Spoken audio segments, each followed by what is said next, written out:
So when I made my recipe for hung curd and then I made the tandoori chicken, I just unlocked so many things that I can upgrade with my chicken tikka recipe. And I'll talk about that in this video. I just had to go back and upgrade my chicken tikka video and my recipe.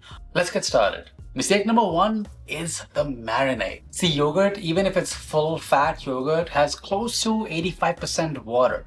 A lot of that heat is gonna get wasted in cooking off that moisture. So instead of a nice crust forming from that marinade, a lot of the time it's gonna be wasted cooking off that steam. See, what I had been doing for the longest time is using the yogurt straight out the tub for the marinade. What I didn't account for or was too lazy to even try is to get all that excess moisture from the yogurt out to make hung curd and then make my marinades. My chicken tikka recipe with the same exact method, and the results was mind-blowing. To make it, it's very simple. You just take some yogurt, put it in some muslin cloth or a cheesecloth and let the excess moisture drip off.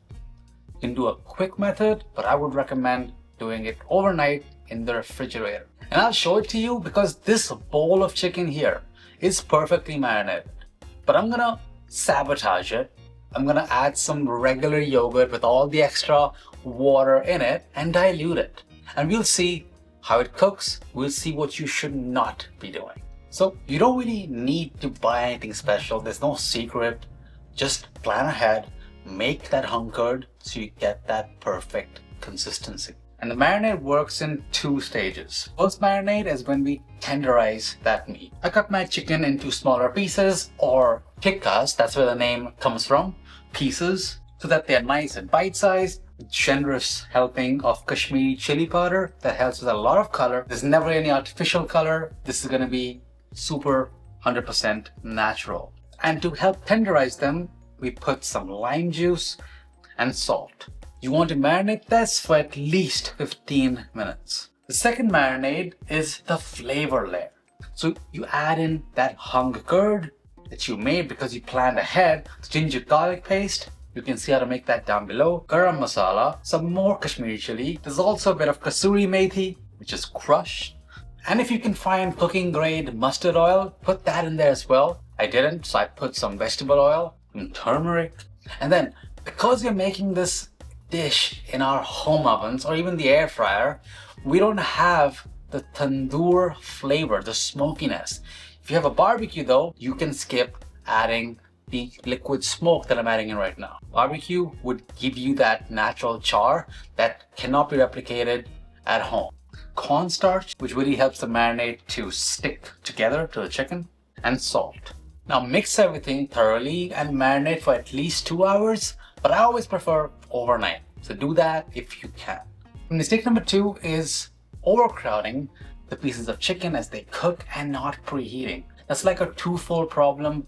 And if you also add to that yogurt that wasn't hung, yogurt that's full of moisture, that means the marinade is full of moisture, you're gonna get just weird boiled steamed chicken that's not gonna have the same restaurant style flavor and finish you're looking for. Mistake number three is not following a two-cook method to finish these chicken tikkas. So what you want to do is preheat the air fryer first, get it hot and ready, and then place the chicken in. And if your marinade is on point, make sure that you also spread out the chicken so that the air in that air fryer can circulate and cook each piece evenly. If chicken pieces are touching each other, then those areas are not getting the proper hot airflow. That means they're just steaming and they won't taste the same as the other sides that are getting exposed to that hot, dry air that we needed to give it that char. See, in a real tandoor oven that's heated to almost, I think, 800 degrees Fahrenheit, there's two steps that happen when you cook the chicken tikkas using a skewer. It first goes in, cooks briefly, then it's pulled out briefly, brushed with butter, and then it finishes cooking and gets that char. We're gonna do the same thing, but in the air fryer. The last thing that you want to do is cook it blind for 10 to 12 minutes at the same temperature. So if you just keep cooking the chicken at the same temperature for the entire duration and you don't baste it with some oil or some butter, you're gonna get chicken that's drier both outside and inside.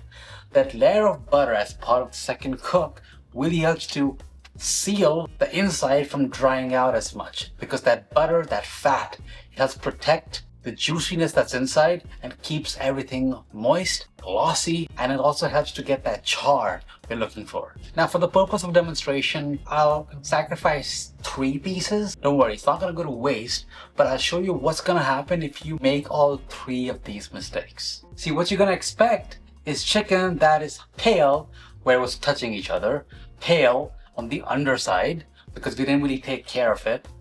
We didn't baste it, we didn't flip it, and because we didn't really help it and seal the outside with a layer of vegetable oil or some butter, marinade in spots, instead of getting that beautiful, juicy, tasty char, we'll have more of a burnt, still kind of good, but burnt and drier char. Now, this over here are the bad ones, and honestly, if you didn't know what the good ones are like, you would say they look pretty good, and I think so as well. But wait until you see the actual good ones and how they taste and how they compare to what I know what these are going to taste like. I haven't tried it yet, but let's try it.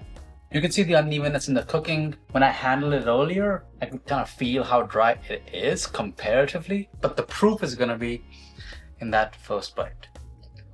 I want to try the charred side. The inside definitely is a bit drier. So the right way to cook the chicken tikkas is the 2-cook method. The first cook is going to be at 375 degrees Fahrenheit for about 10 minutes. About 5 minutes into it, take out the drawer, spray with some oil or add some melted butter all over the chicken, and then put it back, let it cook. After that time has passed, you'll see the chicken is starting to get cooked, doesn't really have too much color yet, which is perfect, because now we're going to do the second cook, the charring stage, where we'll bump up the temperature to 425 degrees Fahrenheit, add some more butter all around, and then finish cooking this for about 5 to 6 minutes. When it's done, you'll see these natural char marks all over the chicken, and the liquid smoke we added to simulate that charcoal flavor, it'll shine through really well to complement that finish. And the butter that we put on top really helps to finish off that exterior, finish off giving some finesse to the spices and the marinade that we have covering those thighs. Before serving, make sure you finish this off with some fresh lemon juice, and for some tanginess, a bit of chaat masala. One of the key components in there is black salt, which gives it that signature flavor. And of course, you have to serve chicken tikkas with a cilantro mint green chutney. So check out how to make that down below. It's super simple. Let's dig in. That chicken is just super tender, very soft. The outside has been kind of balanced out of the spices from the butter, and the char, it does taste like smokiness. For the one that we cooked without oil, with the wet marinade and clumped together as we simulated the overcrowding cook, it just had this bit of a feeling like it's not together. Like the chicken was tasting different from the spices outside, and everything was being distracted by the burnt char because we didn't really grease anything to help protect the juiciness. So 3 things. Hung curd to really upgrade your marinade. Then the second thing was make sure you preheat and space out your food as you air fry, please. And the third thing is the 2-cook method. And through all of it, we basted with butter to make sure everything stays moist, protected, and juicy inside. Now, if you're making this, then of course the next step is to take these cooked chicken tikkas and toss them in a nice makhani sauce for the best butter chicken you'll have. Then hit the thumbs up button, and I'll see you on the next one.